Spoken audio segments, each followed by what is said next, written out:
Okay, all the debts I.O. strumming practice track. We're on C. We're going to do a down, down, up pattern for 3 counts. 2,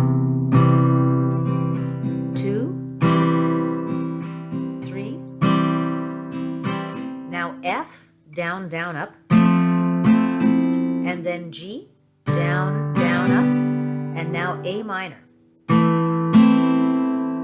Now when we do the up, down, up, we lift up our fingers. So we're going down, down, up, down, up, down, down, up, down, up, 3 times there.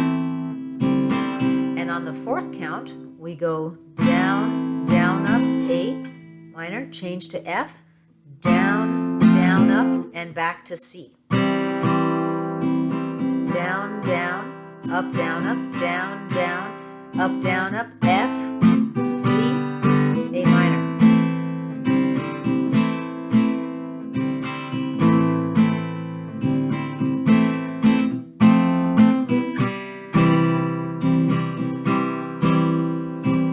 Down, down, up, down, up, down, down, up, down, down, up, down, down, up, down, up, down, down, up, down, up, down, down, up, down, up, down, oops, down, down, up, down, down, up, back to C.